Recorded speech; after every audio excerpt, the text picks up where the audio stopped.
Hi, everybody, and good morning. Welcome to week 5 of remote learning. If you can believe it, we are in week 5. That means we're about halfway through this remote learning adventure that we are on. I am actually going to start with an announcement more than jumping right into the material this week. I'm going to switch to a student view of Google Classroom. One reminder I want to give, and this is kind of probably on behalf of all of your teachers, but one thing that we are noticing that is happening all too often is you might have done the work, but you are not turning it in or marking it as done in Google Classroom. And that becomes very confusing on our side of all of this. So we don't know that you've done it until you turn it into us. Leaving it open-ended is not helpful. It would be that same way in school. If you did the work on a piece of loose leaf paper and never turned it into your teacher, we would never know that you had done the work. Okay, so just a reminder about some procedures. Don't forget that here you are, say in Google Classroom, you've got this wonderful to-do list that will itemize everything that you are missing, when it is due, and so on. For each of these assignments, let me go to this one. If it has attached work to it, either the work is by default attached because it was given to you with the assignment, or you have to add or create your own work and add it to the assignment. Either way, you need to hit this button and turn this work into the teacher when you are done. Okay, so that's one way of committing to your work is you've got work you actually have to turn in. You get it attached to the assignment and you turn it in. Another way that this might look is like this. Here's a list of things that you needed to do, and there's nothing that you have to add or create. So in this case, this was doing work on IXL.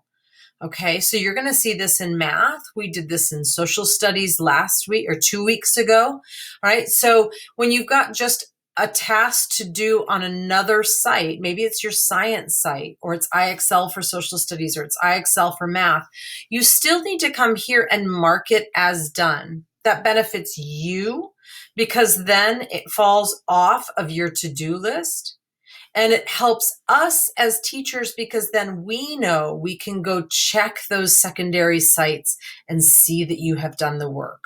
Otherwise, we think you're missing work, and then we're hounding you about missing work, but you've done it, okay?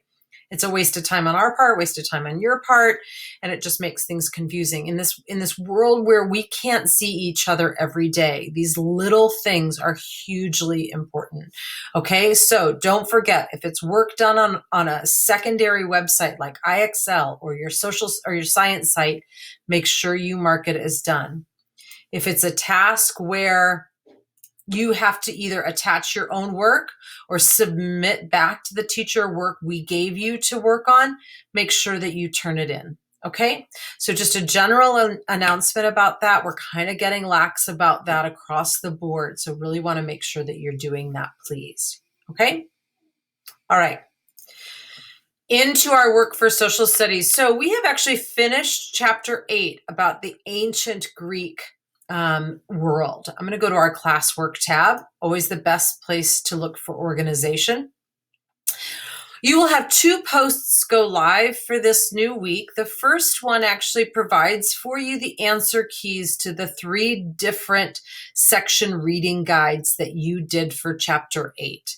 Okay, so I had looked through your work, but if you want to read through these answer keys to help you with your project, there they are. All right, so that's not an assignment. That is just material going out to you. Nothing you have to do with that except look it over if you want to. All right.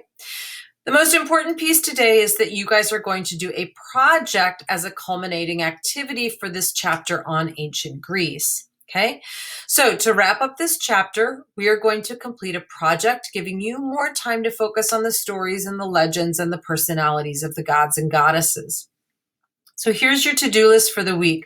Always step 1 is to watch this video. You're here, you're doing it. That's important.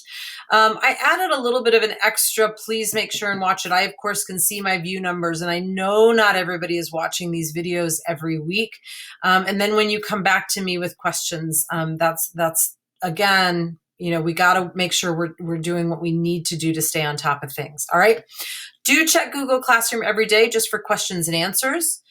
Then what you're going to do is look over these project options and choose one, complete the requirements, and turn it in by Sunday, April 19th. Normally, I would never set a Sunday due date because that implies you've got to work over the weekend. However, I do want to start a new chapter, so this is really just going to be a one-off of having a Sunday due date. You, of course, may submit earlier. Sounds like in the normal course of your work week, you've got plenty of time to get this done by Friday and get it submitted. So just know that. So look over the project requirements, and I expect that you might have some questions even with my explanations I will give, so make sure that you use the class in private comments as needed. So let me open this. So I've given you actually 6 different choices. You only have to choose one and then do the project accordingly, okay? The first one is to write a 3-paragraph essay comparing and contrasting the life of what ancient Greece life was like. Sorry, I'm getting my words jumbled. And what life is like today. What comparisons can you make? What contrasts can you make? You have the option to do this either online or offline. Look at the 2 different options. Choose the way that you would like to do that and submit it, okay? It has to be a proper 3-paragraph essay or I will turn it back to you. You've all received over the course of this year in literature class documents to help you write 3-paragraph essays. So please make sure you do that properly. Choice number 2, research the Greek gods and goddesses. Select at least 3 that you are interested in. And then create a multimedia presentation to teach the class about those gods or goddesses' stories and their importance. So essentially, you're going to create a Google slideshow to talk about those 3 gods and goddesses that you choose using videos and links and typed information and so on. Not unlike how we did it with the Chinese dynasties. You're going to create a slideshow. I'm not going to talk about how many slides do I need to have and so on. What I do talk about down here is what to research. This applies to all of the choices. So as long as you are meeting these expectations, the number of slides you have to include is not necessarily something I want to set a confine for. I don't want to say you have to have 6 slides, you have to have 12 slides.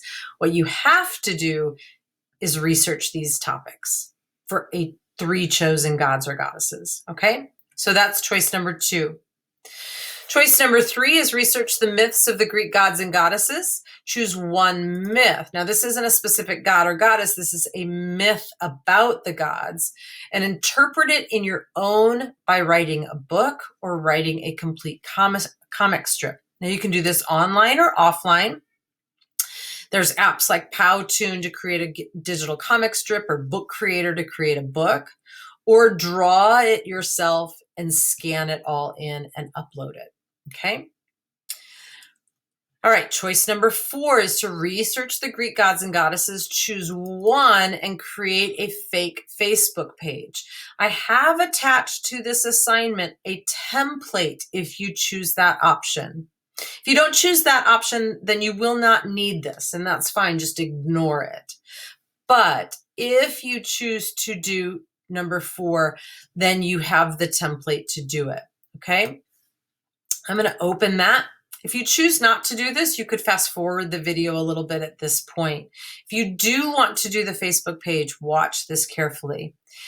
Please read these instructions. It talks about how to add objects like text boxes and images, okay? Here is a sample of what this could look like when you are done.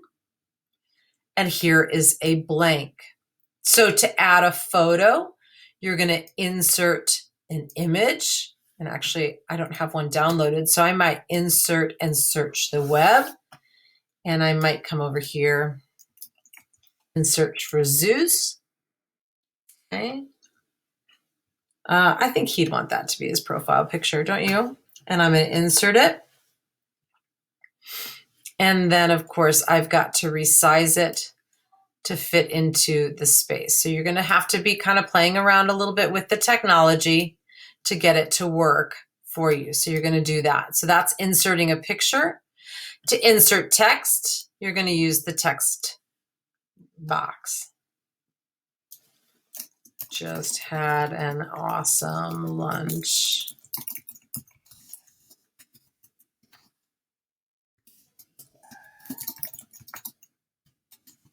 Okay, whatever. Okay, you're going to type what you want. You can, of course, make that smaller. You probably want to for a Facebook page and so on, okay? So you might add who are some of Zeus's friends, what are some of the things he likes, different things. So each of these little spots is a space for a photo and a text box, okay? So you're going to create your fake Facebook page for a Greek god or a Greek goddess, all right? Choice number 5 is going to use some poetry.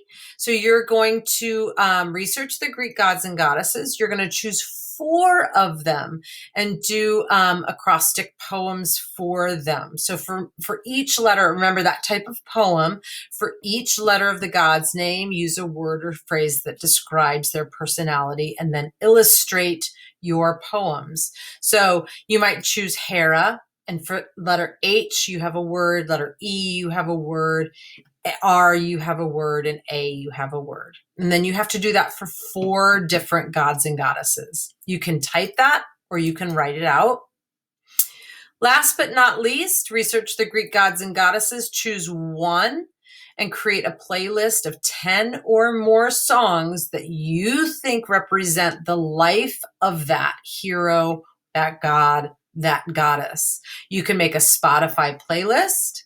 You could make a YouTube playlist. And then you have to also include with that an explanation of why you chose the 10 songs that you chose. Okay? All right, so those are your 6 choices. Down here are a list of gods and goddesses you could choose from. I've probably left some off. I was trying to be exhaustive, but of course I may very well have missed someone. So if there's somebody not on my list that you really want to do, make sure you just check that with me. When researching, make sure you talk about their important powers, their virtues and their vices. What were they passionate about? What was important to them? Is there any way that they tried to control something? Like, did they try and control the seasons? Did they try and control the earth? Did they try and control nature and so on? And then what symbols do you associate with that character? Okay. I've also provided for you 4 different sources that are should be used. I don't want you just to open a tab and blindly search on Google.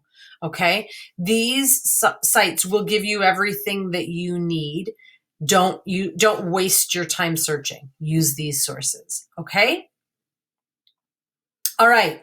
This is something I so wish we were explaining in person, but we are not. So we are making the best out of what is a little bit of a crazy situation.